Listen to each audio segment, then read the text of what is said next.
leader from down is elected by universal suffrage. Universal suffrage meaning by everyone's vote, by popular vote. It is only because we wanted to restore real democracy. So all these years have been to ensure that. That's why we have frequent and regular elections. Then we were concerned about the diseases that were killing our people. In the past, they used to vaccinate against the 6 killer diseases. But because of the immunization, because of the ensuring that our children don't die when they are still young, the immunization now has gone to 13 diseases, 13 killer diseases. And as a result, the population of Uganda has grown from 14 million to 46 million a year. Imagine that huge difference in just 35 years. If you check the world, how populations grow, that is not a small achievement. And mainly because the young people are no longer dying. That one is a huge factor of ensuring now the young people. I don't know, do you mind if I ask your age? How old are you? 34. She's 34. How old are you? 40. How old are you? 37. How old are you? 37. So all of these are NRM children. I can tell you the greatest joy that we have, the greatest happiness that we have, the greatest confidence, what gives us the pride that whatever we sacrificed, our colleagues, some of our colleagues died, some of us were injured, but whatever sacrifice each of us put in, however big or small, was not for nothing. We now have a great generation of young people who are healthy, who are educated. Hey, the universities now, I can't count anymore. The schools. So they are educated, they be exposed because of the internet, ICT. You can get knowledge from anywhere who are easy to know what is going on in the whole world. But more importantly, who are able to communicate, to share the beautiful opportunities that are available. So these 35 years have been 35 years of steady, conscious, continuous progress based on our clear ideology, the ideology of transforming our country. And we have achieved it. Uganda as a name in the world is respected. Even in areas like sports, even in areas like the economy, the growth of our country is questioned. How come these people are developing so fast? How come that Uganda's infrastructure is developing so fast? How come that the factories are multiplying every day? How come? So how come that Uganda becomes the haven, the safe haven of the troubled region than any other country?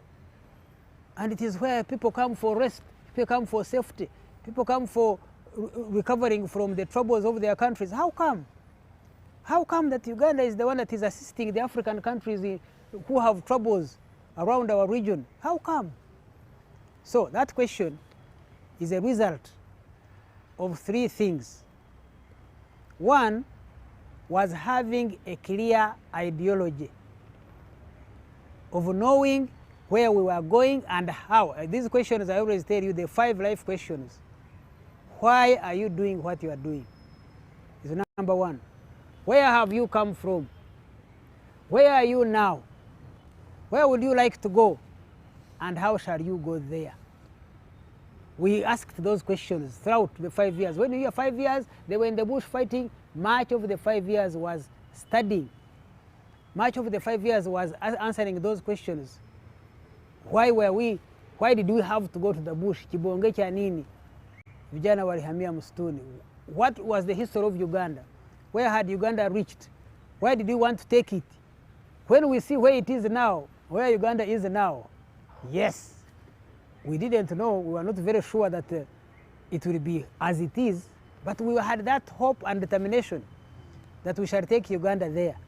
So really, I welcome you, and I want to congratulate Ugandans that now in this period we are talking about soon we shall have the swearing in of our president on Wednesday, which has gone through a journey right from the beginning of the campaigns and up to now, and in spite of all the threats that have accompanied it. So I really want to congratulate Ugandans for this long journey that we have come from, and together. You see, the opportunity that has been there is everyone has been free to contribute, has been free to do what he or she wants, has been free to study what he or she wants. The opportunities of freedom. When it comes to the media, Uganda is the one which has trouble. Freedom has become too much freedom. Because too much of everything can be bad, and it's always bad. That we have more than 250 radios and TVs. We have a lot of free press and social media now, so that people are even abusing it. All that is because we wanted to give Ugandans confidence. I was telling you, the first one was to give Ugandans confidence, the second was to give them democracy and to choose their leaders, the third one was to make them enjoy, build their economy, and the fourth was to continue improving the social sector, the health, the education, and now we have services which are coming up, the infrastructure, continuous, steady progress. And I don't know really, many of the questions you are always asking. You know, you always ask questions of the current. You rarely go into the history to bring yourselves in context. You always go with the excitement of what is happening now. Perhaps I will invite you, what questions do you have that are in your current mind? Assuring. That's what we said from the beginning, right from the beginning. We put our lives on the line. We are willing to sacrifice to ensure that Ugandans' lives and property are safe and secure. Apart from the guerrilla forces which we had in the bush, when we captured power, we developed all the security forces, the UPDF, the police, the intelligence services, the prisoners services, and the local defense units, and told the Ugandans, made Ugandans aware on how to defend and protect their security. That is the best assurance, because security starts with you. Security starts with everyone. It is a constitutional requirement that you are in charge, you are responsible to ensuring security wherever you are. Each person who sleeps and plans violence and plans crime and plans disrupting people's happiness and peace is the one who we are prepared for. So we prepared these forces, ready, prepared, alert, well trained to deal with whoever wants to disrupt the peace of Ugandans. And there are many examples. If you go through the history, we started with the rebels who wanted to disrupt our peace, even as early as 86. In August 86, that's when they started attacking us, that they want to establish, to remove our government and establish theirs.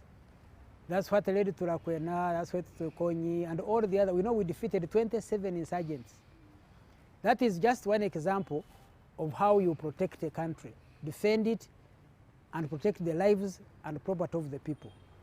Then there were these continuous crimes and people who are committing crimes here and there. And then you come as late as of recent. Walk to work, demonstrations on the street, disrupting people's businesses, threatening violence here and there, burning tires on the roads, burning people's property, robbing them day by day, cutting them by pangas. We've had all these. But trace the history. As they come, we defeat them. As they organize, we organize better and defeat them. And we are telling them and assuring Ugandans the question you are talking. We have always assured Ugandans that nobody is going to disrupt the peace of Uganda. That's why I always sing for you, Adui Akija, sisi tuko tayari, adui akija, sisi tuko tayari. Meaning that whenever the enemy comes, we are ready, we are prepared. And when I sang that, people laughed. But whoever has attempted, whoever has tried to disrupt the peace of Uganda, either from across our borders, either from inside, either on our streets, we have always dealt with them. And now we are happy. We are very happy to see that many Ugandans are beginning to say no more violence, are beginning to say we don't want unnecessary shedding of blood. We don't want unnecessary disruption of the community. We don't want to disrupt the businesses which are on the streets. We are very happy that there is now that realization. And also the realization that if you go against the peace and the security of the people of Uganda, they know that there is a force that will deal with you. And the population have refused. All we are saying, decide your matters in the ballot box. Feel free to vote. During the elections, there was a threat. Don't vote. If you vote, some people were threatened. Actually, some people did not vote. They were threatened. They kept in their homes. But those who voted, voted and finished. So that's why I would want to assure Ugandans on your question of are Ugandans be assured that the security services, the people of Uganda who love Uganda, because they are our biggest supporters. The population are usually our biggest supporters for security forces. They are the ones with whom we work. They are the ones who give us information. They are the ones who report all these criminals around their areas. And we act. So we can assure Ugandans that not only in this period, but for all along, we have been slowly and surely assuring Ugandans that they are safe and secure. Anybody who will try to disrupt will pay. First of all, on human rights, I don't know who is a good policeman of human rights apart from ourselves. For Uganda, it is we Ugandans who are guarantors. We are the ones who will guarantee the human rights of our country. It is more in our interest than anybody else. And it is in their interest to manage their affairs. Now, threatening is not a bad thing. You can threaten, but if you threaten what is even not worth it, that threat doesn't affect us. How many Ugandans are dying to go to America? What is in America that is not in Uganda? For you who have not traveled, there is no beautiful country better than Uganda. I even heard my song, I sang my song, which is Ainunu. And I tell you Ugandans that I wish I could continually see our beautiful country, our country Uganda, of milk and honey, full of fresh water, fresh air, fauna and flora, full of sunshine, the power of Africa. All those are not in America.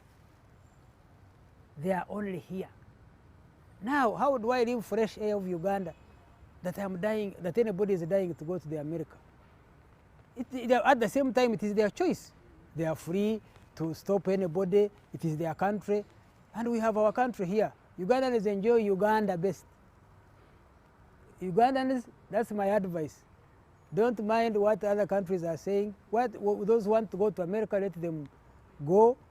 But those who don't have to go, stay here and enjoy Uganda, and you have nothing to lose. Uganda is the most beautiful country in the world, and there are many opportunities here in Uganda than anywhere else in the world for us to enjoy. It's long ago, 54 years ago, in 1967, when he had finished senior 6, and in his long work, he came to teach in our school, in Burunga Primary School.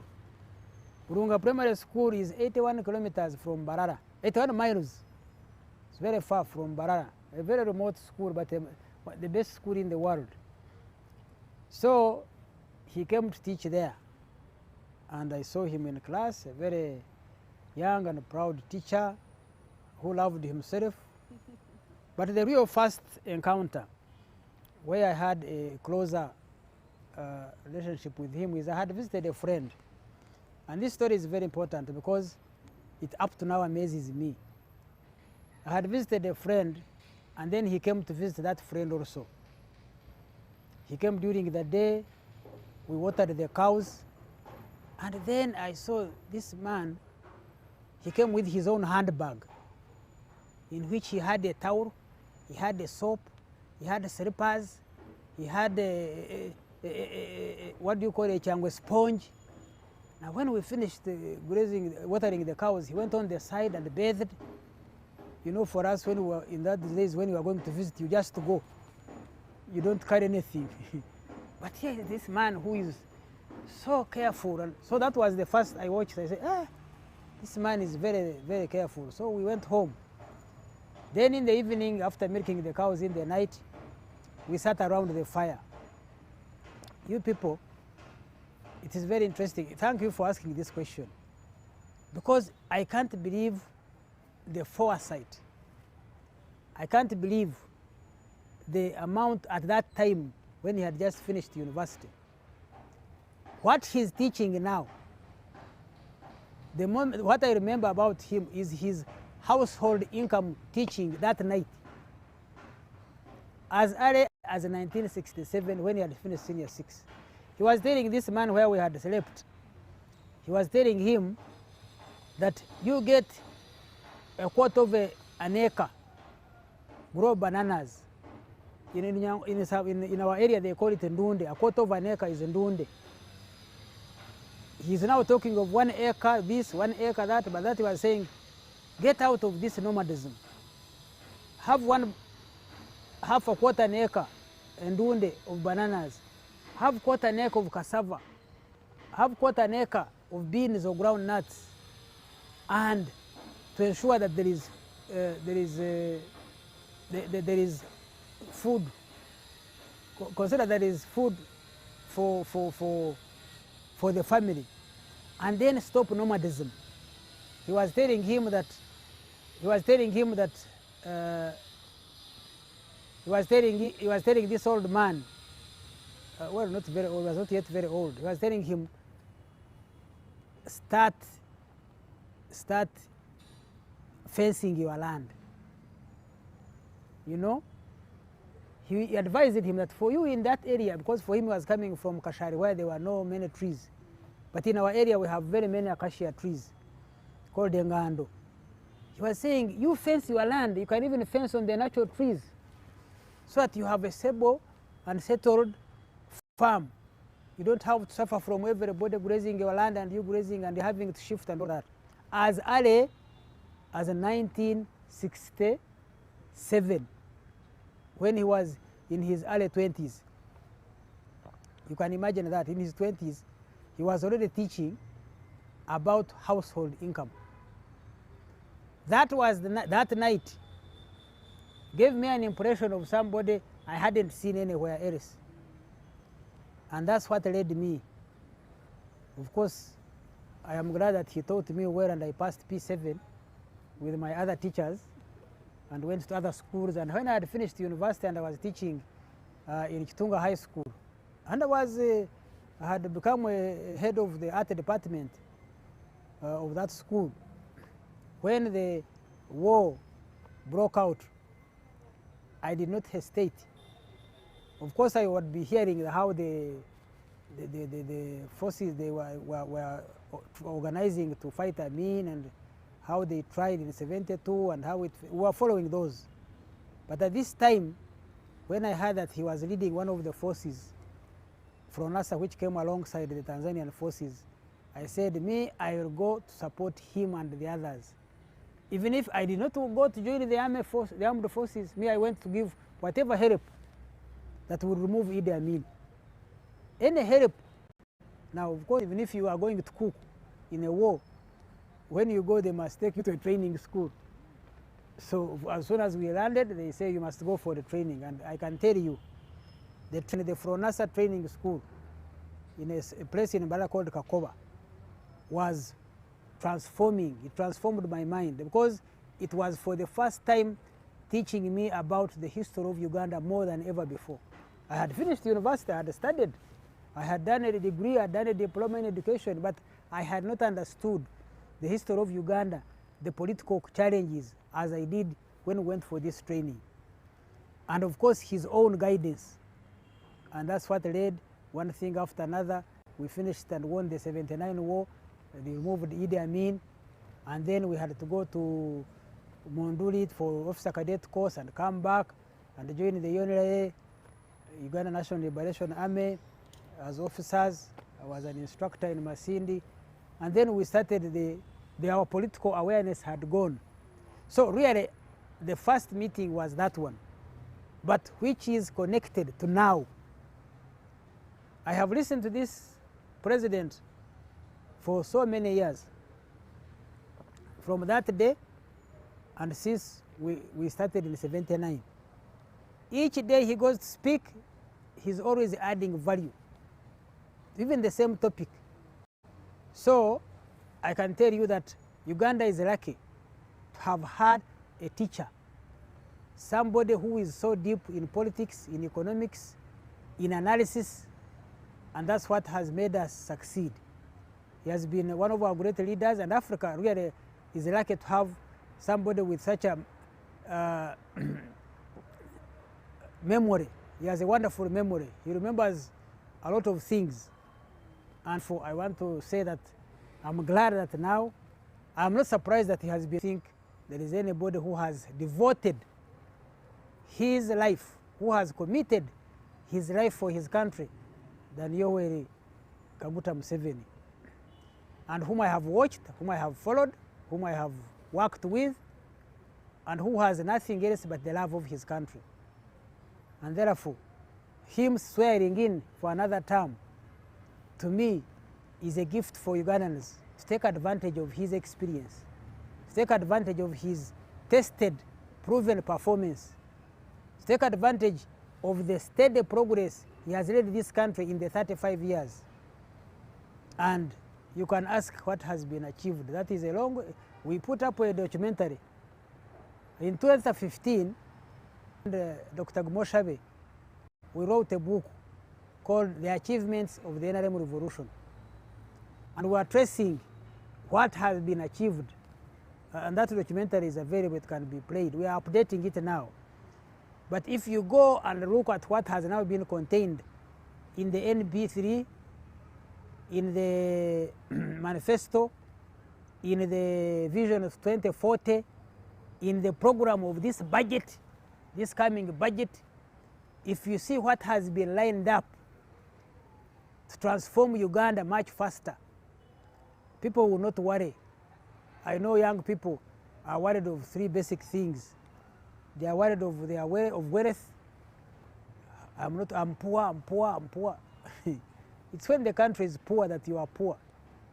But Uganda is not poor. There is a man who says, Tori mwavu. Omutwegwe gwechi? Gumwavu. You are not poor. It's your brain which is poor, because the opportunities in Uganda for making wealth are so many. Then they are also worried about jobs, the job mentality, because that is a colonial background mentality, where in the past people were trained to be employed by government. World over, countries which have transformed, people trained to employ others and to be employed by private sector and to innovate. And that's where we are going. The challenge is of how to employ ourselves, how to employ others. Rather than have the whole burden, somebody will employ you. Do you know the difference between a rich and a poor person? A poor person is he who sells his time to others. A rich person is he who has capacity to buy other people's time.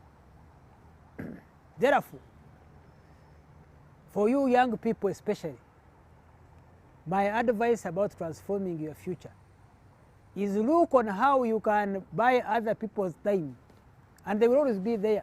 They will always be there. People want to be employed. There are those who want to sell their time. So work out how you can buy other people's time. and look out, discuss. That's the other point which people are missing. Each individual wants to suffer by himself or herself. But if we put our minds together, what helped us, and I am repeating this, I have repeated this, the 5 years we spent in the bush was not about firing bullets. It was about discussing how to transform our country. Up to now, we were in Kyankwanza recently.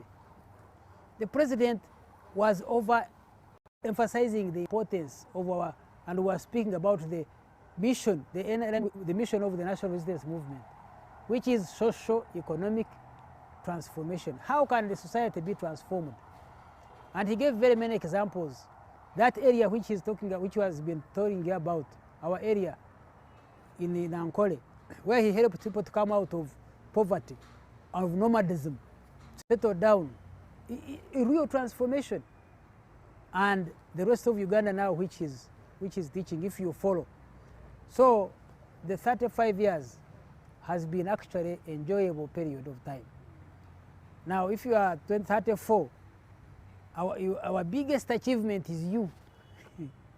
Our biggest achievement of the National Resistance Movement Revolution is creating this. Now he calls them Bazukuru. There are now 3 generations. There is the generation of older than us. There is our generation. There is our children's generation, you now. There is even our grandchildren's generation. And all these are having better and better life. There are better environments. There's a better environment than ever before. Uganda has never been as peaceful as it is from corner to corner. That's what I want to tell you. Just before elections, everybody was threatened, oh, they will not vote. It was the most peaceful election. Recognized by the world, everybody was free to vote, and it went peaceful, and there will be nobody who will disrupt us. Those who are threatening, let them threaten. Actually, they help us. When they threaten, we prepare better. They threaten, we prepare better. By the time they come, we are ready. And then we have no choice but to deal with them so that they don't disrupt the peace of the others. As much as they have their rights, and they are being pampered by sometimes forces beyond their own situation. So really, I want to assure Ugandans, there are enough preparations for the swearing in. The other day we had the NUP commanders saying we have stopped the question Taja Kuraira, which was very good, and we thank them for that realization that they have said it is not worthwhile banning, and the president was telling them banning the road is very dangerous. Some of the areas have never seen a road, but you people who have the tarmac, you are banning it. It doesn't add anything to the development of the country. So we want to encourage everybody, every Ugandan, don't get involved in unnecessary violence that will disrupt the peace of the country. I appeal to all of you. Let's join together. There are problems. There will always be problems. There will always be challenges. There is no positive without a negative. There are always negatives, and negatives are meant to help us to improve on the positive. So come together, let's emphasize the positives. Now I want to tell a message to you married people who are planning to marry. Please, if you look for the negatives in your spouse, and for you are looking for the negatives, there was a man who had a notebook. From Monday to Friday, he was recording the mistakes of his wife, and the marriage did not last 2 years. If you go for the negatives, you will find too much. But if you go for the positives of your spouse, whoa, you will discover a lot more, and that's what goes with everything you are doing. At any business, at any project, at any political activity, if you look for the, in a country, if you look for the good opportunities, there are plenty. But if you go for complaint, I am poor, I am weak, I am not able. If others have made it, why can't you make it? That negativity can kill you. Actually, if you have no peace with your God, and you have no peace with yourself, you are a dead person. Because if you have peace with God, because you can have, yourself can be your own enemy. When you are attacking yourself, says, I am weak, I am not able, I can't make it, how can the other person be better than me, I am poor. There's even people, the poor, what are they calling them? The poor. They started an organization and they started disrupting peace. They were calling themselves what? The poor youth. Imagine, you are a youth and you are poor. When you are a youth, you have a potential of so many years ahead of you, and you call yourself the poor youth. I want to share my personal experience. Me, my father died the day I received my acceptance form to Makerere, the university. I had just finished receiving my acceptance form, admitting me to Makerere University. I was very happy. I was teaching in a school. 2 hours after, a letter came telling me your father has died. And I had to move in a train from Kampala to Kabogole at that time to be able to go to my home. And in that train is when I made my determination, and I had 3 words. I went saying, I will manage. I will manage. I will manage. And after burial, my relatives are saying, now, how will you go to university? You have to take care of the home. How will you study? Things like that. Even the little money that they used to give university students was removed by Idi Amin at that time. But I said, my principle was, I will manage. And I want to tell you young people, when you are young, plan to manage your life. And as a result, I became very rich at campus. My small camera, I bought a small camera, small, Olympus pen, and started from there, and I became very rich and managed. Yes, and I used to go home every end of month to go to my home to organize it. So anyway, in short, Ugandans, you are secure, you are safe, you have the world before you. Young people, just organize yourself. In the Pan-African movement, organize, do not agonize. Organize, do not agonize. Because the future belongs to the organized and disciplined. Those 2 words. So I really want to assure you that in the 35 years, Uganda has achieved a lot. Uganda has achieved a lot of things which I cannot enumerate. I cannot enumerate in a very short time. But those who have eyes have them. Because almost in every sector, if you started with, you see, when we came from the bush, the biggest challenge we had was rebuilding our country, which was in turmoil. Rebuilding the armed forces. You know, UPDF, the most reliable force in the African continent, the most disciplined on the African continent. Check it out, our doctrine. So anyway, rebuilding the armed forces was one of our biggest challenges we had to do. And we now have so many development, not only in terms of the doctrine, not in terms of the discipline of the armed forces, but in terms of professionalizing the forces, in terms of equipping. We now have CCTV cameras everywhere to support and to help us, and many other technological and scientific means which we are using. Then we had to deal with the infrastructure, the roads, tarmacking them. The Minister of Transport recently was giving the miles and the kilometers that have been tarmacked and have been worked on the highways. The bridges takes you an hour before you finish how the buildings follow each other in whichever direction. Take Masaka Road, take Mukono Road, it has joined the Kampala, Mukono, almost joining the Rugazi Jinja. So there's so much increased development. Water transport, we have some of the ferries on the waters. Now even airlines, we have Uganda Airlines recently, which has boosted our image and our airways. Then the health care. You see, as I told at the beginning, the health care, if I give you figures, 40% had access to health, and In the rural areas in 1986, it was bad off. A smaller percentage had access, but Center 5 and hospitals. Really, many people in Uganda can now access health facilities than ever before. It's now about 87% in most of the parts of the country. Industrialization, I have already talked about it. We are now working on our own motor vehicles. You have heard of Kira Motors? Yes. Soon you people will be traveling in our own vehicles, Uganda's manufactured vehicles. Have you heard that? You see, there are many, these are just highlights of the landmarks that we have achieved. The mobile phones, the other day, were presented with a company which is now exporting mobile phones. Uganda, exporting to Morocco, I think even to, they told us, even to Hungary and many other places.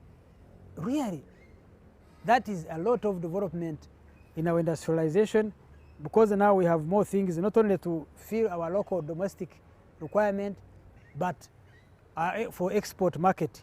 If you go to the other day, the president was saying, you people, I tell you, if when you fly, I admire, plus the other industrial parks all over the country.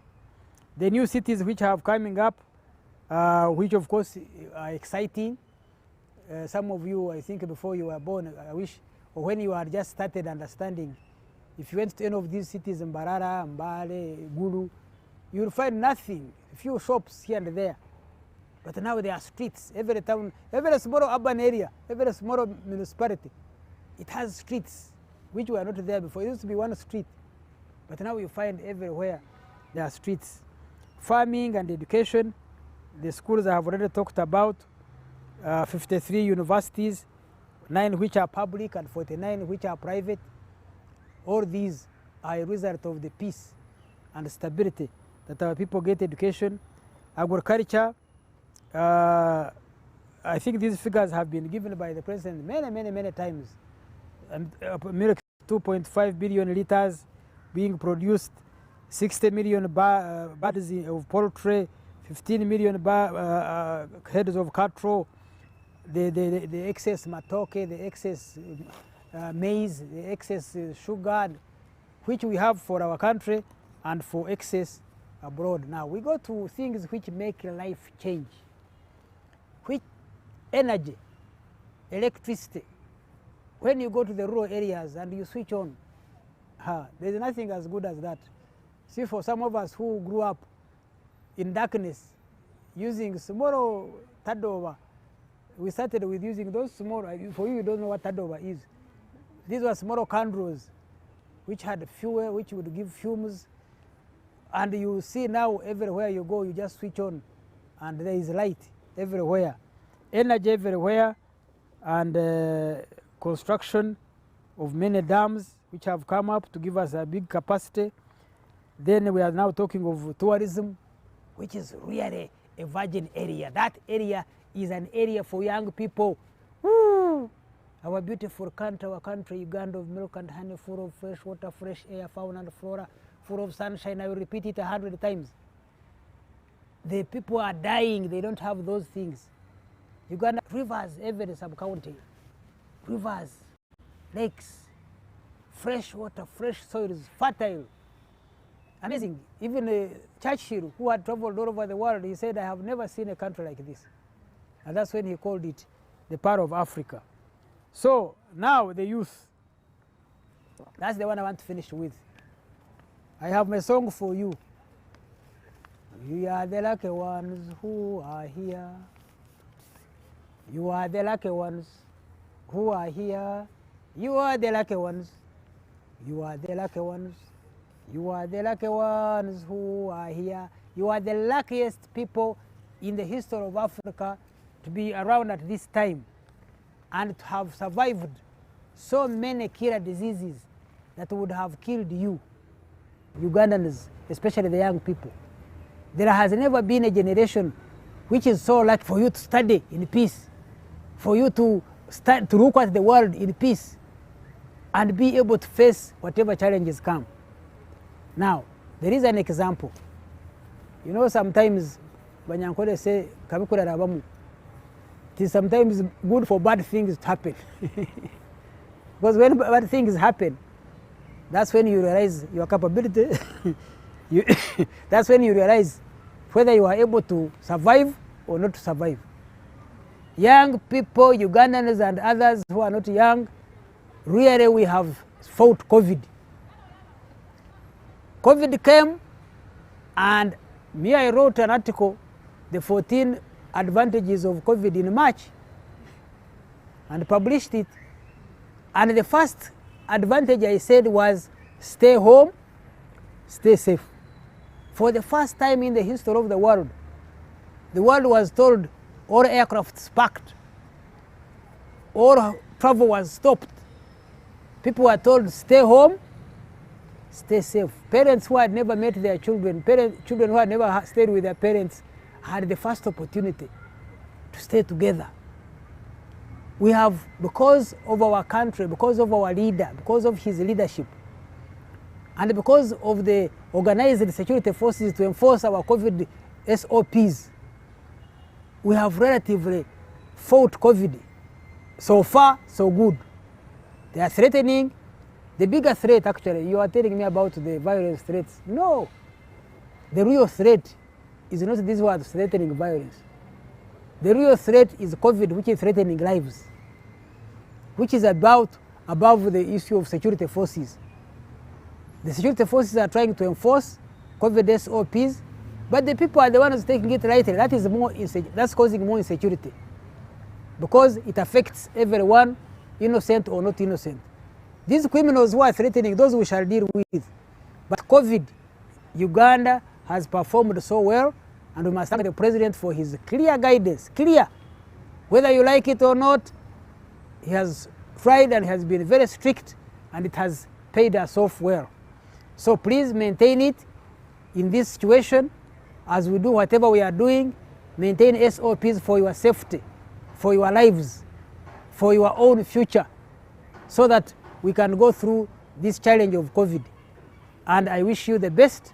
I congratulate our president, who is going to swear in another time, and I wish him great term of leadership. I wish all the people he will be working with. I wish our security forces to remain confident, firm, and determined and resilient, as they have always been, and assure Ugandans that you are safe and secure. I want to end by telling you, peace be with you. Tell your neighbor, peace be with you. God bless you.